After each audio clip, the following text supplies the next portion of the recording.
Okay, before I start, I want to make sure you all understand that Congresswoman Beatty would have read this or presented this with much more passion and power, but I'm going to give it a try. So, good afternoon, everyone, and this is me.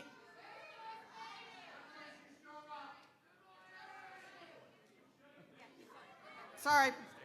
Good afternoon, everyone. I'm sorry I could not attend the Indivisible Central Ohio Town Hall today due to a national event conflict. Otherwise, I would be there in person. Thank you, the entire Indivisible Central Ohio team, for taking the reins to create an outlet where constituents can make their voice heard. Town halls like these are the backbones of democracy. I held my own in February, where we got to hear your questions and concerns in response to the Trump administration's latest destruction. You, Ohioans, are the reason I'm able to be in Congress and advocate for Columbus and Central Ohioans, so thank you. Even though I couldn't be there today, I want to pass along a vital message. I hear you, we hear you, Democrats hear you. So many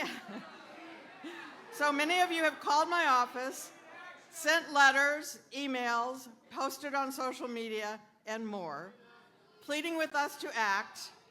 We see it all, and we're hard at work to protect your hard-earned freedoms and resources. We will definitely pass this along, so let me tell you what the Congresswoman had to say, and we will pass your information along. Personally, like you, I am frustrated with even angry with the Trump-Musk administration, but please know I am actively involved in speaking out, protesting with other Democrats in DC, and strategizing behind the scenes.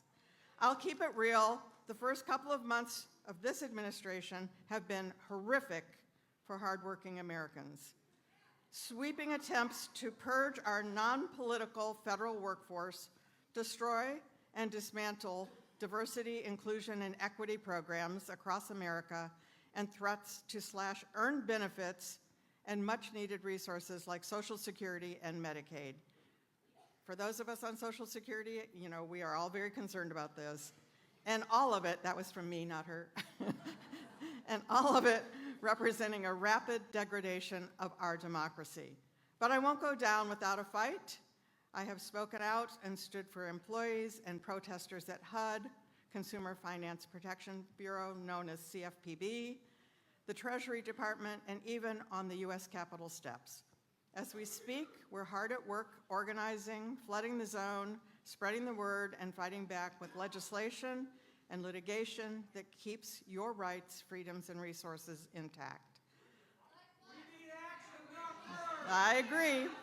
Let's continue town halls like this one, and she says that she will also. Let's protest peacefully and call all the Ohio delegation and tell them to do their job. So that means call everyone from the Ohio delegation, including Mike Carey, including our senators, and to stand against hatred and partisan pressures.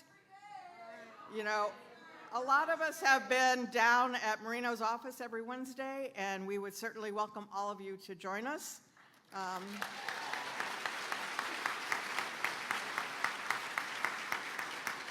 Even when it's cold, when it's raining, we are down there trying to get in to see him. You can schedule appointments with Marino, with his staff, not with him, from 10 to noon on Wednesdays. Of course, it's only once a week, but that's something. And of course, Houston doesn't even have offices yet in Ohio. So let me continue with what our Congresswoman Beatty had to say. Let's protest peacefully and call all the Ohio delegation, tell them that to do their job and to stand against hatred and partisan pressures. Tell them we must stand together against the strong arming of the Trump administration. Tell them we must protect the people that elected them to serve in the first place. Thank you, and please feel free to follow me on social media. That's not me. For updates and what I'm doing to stand with you. So the fight continues. God bless you, and I'm Congresswoman Joyce Beatty, and I approve this message.